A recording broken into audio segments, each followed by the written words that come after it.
Dear students, नमस्कार। विद्यार्थी जीवन की अनेक समस्याएं होती है।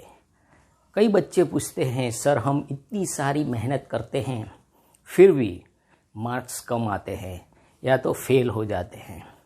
तो आज मैं आपके समक्ष Thakkar Ashish N MSc M.Ed gold medalist एजिया स्कूल वोसो 20 ईयर्स से मैं केमिस्ट्री पढ़ाता हूँ। तो मेरे टच में कई स्टूडेंट आए। कई ऐसे स्टूडेंट हैं कि जो एग्ज़ाम में पास नहीं हो रहे हैं, फेल हो जाते हैं। तो उसका मेन कारण क्या है, और मैं आज जो बात करने वाला हूँ वो फुल मार्क्स 100 आउट ऑफ 100 और जी नीट गुजकेट और बोर्ड एग्ज़ाम्स में अच्छे मार्क कैसे लाए। तो पहले देखिए, किसी को पहलवान बनना है, ठीक है, तो क्या करना पड़ेगा सोचिए आप। तो उसको दूध घी मक्खन ऐसा खाने से वो कसरत करेगा तो पहलवान बनेगा। हमको अच्छे मार्क्स लाने हैं, चलो कोई किसी को अच्छी पानी पूरी बनानी है तो अच्छे अच्छे मसाले इकट्ठा करेगा। तो आपको अच्छे मार्क्स लाने हैं तो आपको क्या करना पड़ेगा जिससे आपके मार्क्स अच्छे आए, 100 out of 100 full marks. What is the formula for this? तो आज हम इसके बारे में बात करेंगे। सबसे पहले जो स्टूडेंट मार्क अच्छे क्यों नहीं लाते, पहले समस्या क्या है, कहाँ समस्या है। कि जैसे पढ़ना, कि हम जैसे पढ़ाई कैसे करते हैं, देखिए तो सोते सोते कई बच्चे पढ़ते हैं, कोई बच्चे ऐसे ही जहाँ तहाँ पढ़ लेते हैं, जैसे तैसे पढ़ ले। ये गलत बात है। मैंने M.Ed में एक थीसिस बनाई, एक ही बनती है, दूसरी बनती नहीं है। तो उसमें फुल मार्क्स कैसे लाए उसके बारे में मैंने रिसर्च किया है। ये देखिए मेरी थीसिस है M.Ed की। रियली मैंने उसमें सब रिसर्च किया, IQ टेस्ट लिया, सब हाउ टू स्टडी उसका टेस्ट लिया, सबसे मैंने बातचीत की। तो मुझे एक निष्कर्ष मिला कि एक स्टूडेंट ऐसा था जो बोर्ड में फर्स्ट आया था। मैं हर एक घर के स्टूडेंट जो टॉपर थे उनके घर गया था। तो मैंने देखा एक BHK 1 BHK फ्लैट के अंदर और गरीब स्थिति में भी वो बोर्ड में फर्स्ट आता है और मेडिकल में जाता है। ऐसा क्यों? तो मैंने देखा उसकी घर की पोजीशन। तो एक ही घर में, रसोई भी एक ही रूम में, पढ़ना भी एक ही रूम में, फिर भी वो बोर्ड में नंबर लाता है क्योंकि उन्होंने रूम के बीच में एक पर्दा कर दिया, एक पलंग रख दिया और बाजू में एक टेबल और चेयर और टेबल रख दिया और सामने नोटिस बोर्ड लगा दिया है बच्चे ने। देखिए आपको व्यवस्था थोड़ी बहुत बनानी पड़ेगी। तो टेबल और चेयर लगा दीजिए, एक पलंग बाजू में रखिए। अगर डिस्टर्ब हो रहा है, एक ही रूम है तो पर्दा लगा दीजिए और लाइब्रेरी जैसा आप बना दीजिए। ये पहला उपाय मैं बता रहा हूँ कैसे फुल मार्क्स लाते हैं। जो फुल मार्क्स लाने वाले हैं उनका अनुकरण करके हम ला सकते हैं, ठीक है। नोटिस बोर्ड बना दीजिए, उसमें जो आपको हार्ड पॉइंट लगते हैं, डिफ़िकल्ट पॉइंट लगते हैं, उसको बार बार देखते रहिए तो ये प्रॉब्लम सॉल्व हो जाएगी। तो ये पहली मेथड है। दूसरा, टाइम टेबल बनाना है। उसके लिए हम अलग वीडियो बनाएंगे। टाइम टेबल ऐसा होना चाहिए, देखिए आपके पास कितना समय है, आप देखिए कि भाई कब सोते हैं, कब जागते हैं, कितना खाने में जाता है। खाते वक्त भी पढ़ सकते हैं, बाथरूम में नहाते वक्त भी आप वहाँ चार्ट लगा के पढ़ सकते हैं। जिसको धगस है पढ़ने की, बहुत आगे बढ़ने की इच्छा है, वो कहीं भी पढ़ सकता है। तो टाइम टेबल बना दीजिए। जिस वक्त आपको नींद आती है उस वक्त आपको अच्छे लगने वाले सब्जेक्ट रखिए जिससे नींद ना आए, और जिस वक्त आप फ्रेश होते हैं उस वक्त हार्ड सब्जेक्ट लीजिए जिससे आप इजीली सॉल्व कर सके। फिर दूसरी बात है, मैं उसके लिए एक छोटी सी बात कहता हूँ कि टाइम टेबल, उसमें टाइम शब्द आता है। टाइम की क्या वैल्यू है? अगर आप टाइम की वैल्यू नहीं समझते तो जीवन में कभी आगे नहीं बढ़ पाएंगे। जैसे कि हुसैन बोल्ट जो हमारा विश्व का सबसे फर्स्ट दौड़वीर है, उसको कितने सारे गोल्ड मेडल मिले, कितनी प्राइज मिली, उसका एक एक सेकंड, 8 सेकंड में 100 मीटर कंप्लीट करता है अगर, या 10 सेकंड में, तो उसका एक सेकंड उसको मिलियन ट्रिलियन रुपीस मिलते हैं। और उसके पीछे उसकी सालों की मेहनत है, कितने साल उसने दौड़ की प्रैक्टिस की। तो हमें 100 मार्क के लिए थोड़ी तो प्रैक्टिस करनी पड़ेगी ना, ठीक है। सचिन है, कोहली है, उसको एक एक घंटे का, देखिए आप सोचिए कि आपको 25 लाख सैलरी चाहिए, तो उसको डिवाइड करिए 25 डेज 12 मंथ्स, तो 25 लाख सैलरी का आपको आगे बढ़ना है, उतना पगार कमाना है, तो आप अपने एक घंटे का कितना प्राइस हुआ, तो 1800 रुपीस हुआ। तो हर जगह लगा दीजिए, मेरे एक घंटे की कीमत 1800 रुपये है। तो समय की आप कीमत समझिए, भगवान ने हमको हर सेकंड फ्री में दिया है, डॉलर समझ के उसका यूज़ करिए, समय की कीमत समझिए, तब आप फुल मार्क्स ला सकते हैं। फिर खाने की बात करते, ब्रेकफास्ट। भूखे पेट भजन नहीं होते बेटे, ठीक है।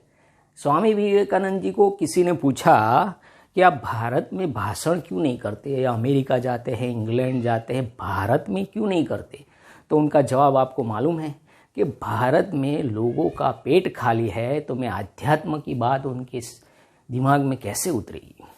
तो अगर आप खाए बिना पढ़ने बैठ जाएंगे, कई बच्चे ऐसे होते हैं कि खाए बिना पढ़ते हैं तो कुछ नहीं। तो अभी हमारी सरकार ने भी मध्याह्न भोजन की बदला ब्रेकफास्ट का आयोजन करने का प्लानिंग किया है। बहुत अच्छी बात की है मोदी सरकार साहब ने। उसके बाद थोड़ी मैं आपको टेक्निक्स बताता हूँ जिससे आप अच्छे मार्क्स ला सके।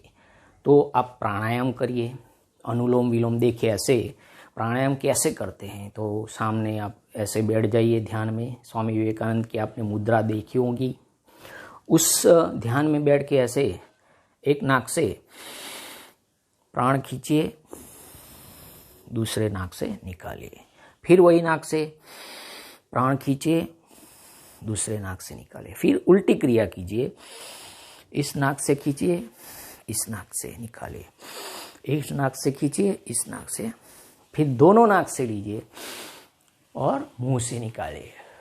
तो ये लहू का शुद्धिकरण, परिभ्रमण बढ़ता है, फ्रेशनेस आ जाती है, नींद आती है। तो ये प्राणायाम करिए।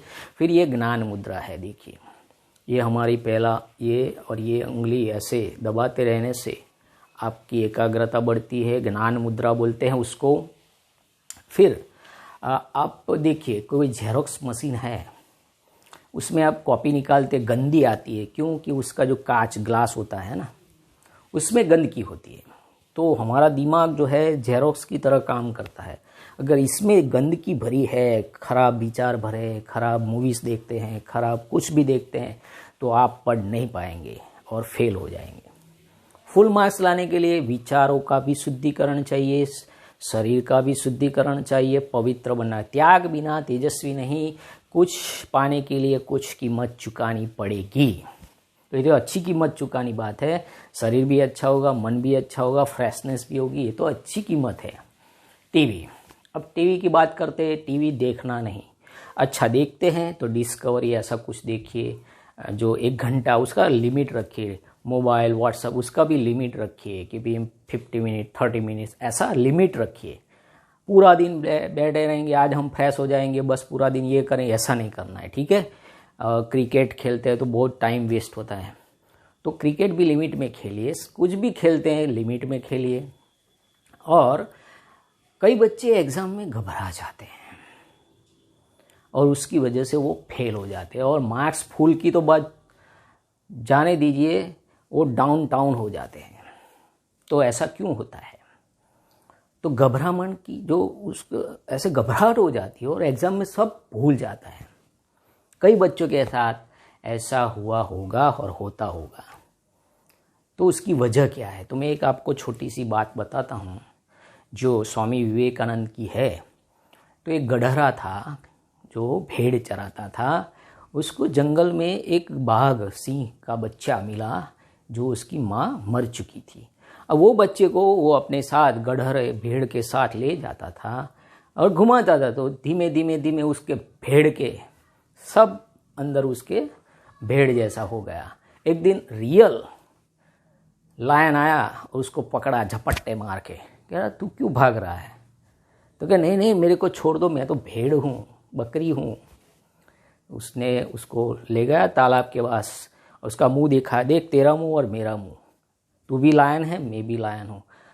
तो ये मैं क्या कहना चाहता हूँ कि आपके मन में आप लायन हो, आपके मन से डर निकाल दीजिए कि मैं भेड़ हूँ।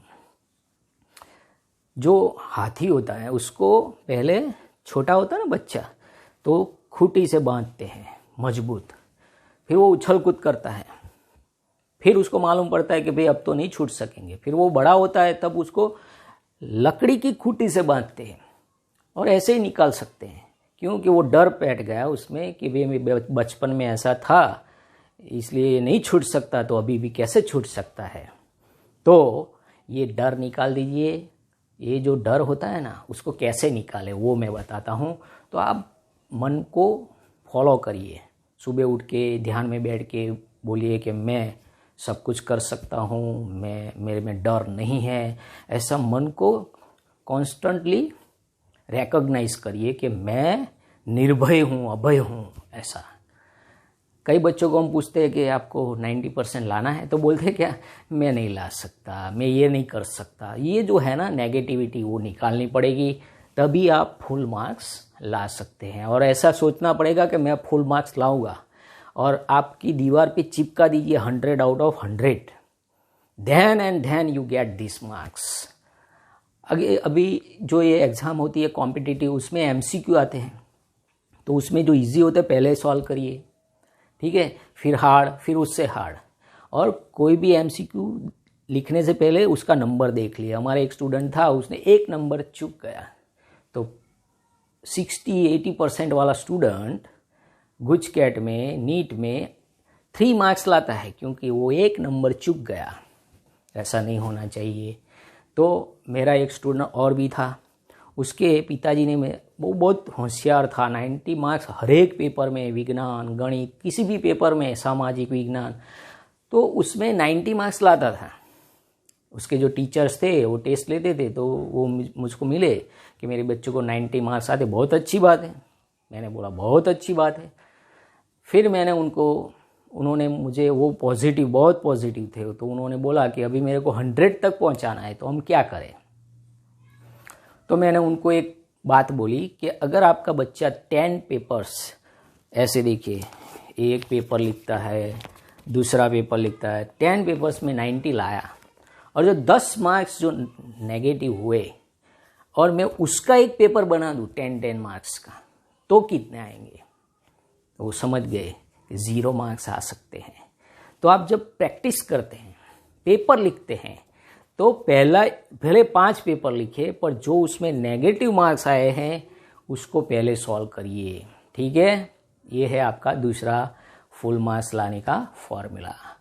इसमें ऐसे लिखिए, देखिए सप्लीमेंट्री है तो पॉइंट अच्छा गाढ़ा करिए, ऐसे पॉइंट्स देखिए, ऐसे पॉइंट्स लगाइए, हर एक पॉइंट्स के बीच में एक दो लाइन छोड़ के लिखिए, ठीक है, अच्छी तरह से लिखिए, तो आपका फुल मार्क्स आ सकता है।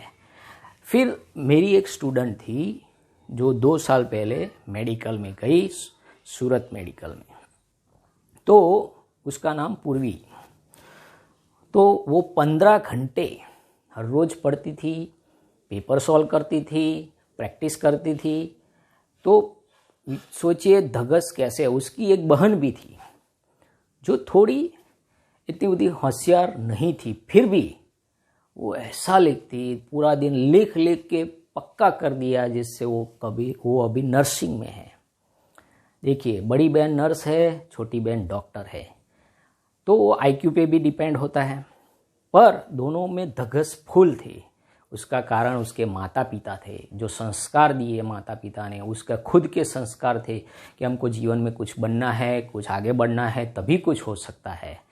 देखिए, रस्सी होती है तो कुएं में से जब पानी निकालते हैं, पत्थर से ऐसे घिसते हैं, राजस्थान में तो बहुत होता है, तो उससे रस्सी का जो आकार है ना कुएं के पत्थर पे पड़ जाता है। अगर आपको कुछ याद नहीं रहता है तो ये रस्सी का उदाहरण याद रखिए, बार बार लिखिए। जैसे आप प्रमेय लिखते हैं, बार बार लिखिए, तो क्यों याद नहीं रहेगा। पर धगस होनी चाहिए बार बार लिखने की। अगर ऐसा करेंगे तो कोई स्टूडेंट फेल ही नहीं हो सकता और फुल मार्क्स भी ला सकता है। अगर पत्थर पे पानी गिरता है कॉन्स्टेंटली तो उसमें भी छेद हो जाता है। तो अगर ये हम तो इंसान हैं तो हम तो इतना याद नहीं रख सकते। कई बोलते हैं मेरे को याद नहीं रहता, मैं भूल जाता। उसका कारण ये है जो आपका डर है वो निकालिए। आप थोड़ी पढ़ाई की टेक्निक्स याद रखिए, कैसे पढ़ना है। कुर्सी टेबल में बैठिए, नीचे बैठिए तो भी कोई प्रॉब्लम नहीं है। अलग रूम जैसा आप पर्दा लगा के बना दीजिए जिससे डिस्टर्बेंस ना हो, पर अलग रूम बना के गेम नहीं खेलना, वो याद रखो, ठीक है। तो कुछ पाने के लिए कुछ खोना पड़ता है। और मैं एक बात कहता हूँ कि ब्रूस ली, आपने नाम सुना होगा, बहुत बड़ा फाइटर। तो ब्रूस ली की बात है, उसने एक बात कही थी कि मेरे को ऐसे अपोनेंट्स से कोई डर नहीं है जो 10,000 ट्रिक्स जानता है लड़ाई की, ऐसे पंच मारता है ऐसे, पर मेरे को ऐसे लड़वैये से डर लगता है कि जो एक ही पंच 10,000 टाइम प्रैक्टिस करता है। तो वो कैसा पंच होगा सोचिए। आप एक ही थियरी को बार बार प्रैक्टिस करेंगे तो ये एग्जाम में कैसा पंच होगा। बस यही है फुल मार्क्स लाने की फॉर्मूला। कुछ पाने के लिए कुछ कीमत चुकानी पड़ती है। अच्छे अक्षर नहीं है तो आप अच्छे अक्षर निकालने का ट्राई करिए। अलावा अगर अच्छे अक्षर नहीं बन पा रहे, कुछ इम्पॉसिबल नहीं है, बन सकते हैं। आप सोचिए पॉजिटिव, तो धीमे धीमे हो सकता है। मेरे खुद के अक्षर 11 साइंस तक खराब थे, पर मेरे physics teacher VC Patel sir ने मेरे को बोला कि अभी ये ठक्कर तुमको अक्षर अच्छे बनाने पड़ेंगे। तो मैंने झट से उनकी आज्ञा का पालन किया और मैंने 1 महीने में अभी मेरे सबसे अच्छे अक्षर ठीक है, मीडियम आते हैं पर आते हैं। तो आप कर सकते हैं, 11 साइंस में भी आप चेंज हो सकते हैं, ठीक है। तो अक्षर अच्छे हो पर स्पीड घटनी नहीं चाहिए। अक्षर का कोई मार्क्स नहीं होता, पर ट्राई करिए और पॉइंट लगा के लिखिए, बार बार प्रैक्टिस करिए। ब्रूस ली की बात याद रखिए, पंच ऐसा एक ही थियरी को बार बार पढ़िए, बार बार लिखिए, तो आपको कोई फेल नहीं कर सकता। 100 आउट ऑफ 100 लाने का यही एक नियम है। प्रैक्टिस मेक्स मैन परफेक्ट नहीं, proper practice makes man perfect. अगर आपको अभी भी इसमें कुछ ऐड करना है, कुछ कहना है, तो मुझे आप बताइए। और अगले संडे हम फिर और एक विषय पे बात करेंगे, जैसे कि टाइम टेबल कैसे बनाते हैं। फुल मार्क्स की बात करी। इसके अगले एपिसोड में मैंने एकाग्रता यानी कि कंसंट्रेशन पे बता दिया है, और याद शक्ति के बारे में भी आप कमेंट करिएगा, लाइव सेशन में बताइएगा कि आपको अभी और कौन सा वीडियो देखना पसंद है। आपकी जो समस्या है मुझे बताइए। मैंने 20 साल पढ़ाया है, मैं स्टूडेंट की हर एक समस्या को जानता हूँ, ठीक है। तो आपका बहुत बहुत धन्यवाद, आभार। जय महाराज, जय श्री राम। भारत माता की जय। वंदे मातरम।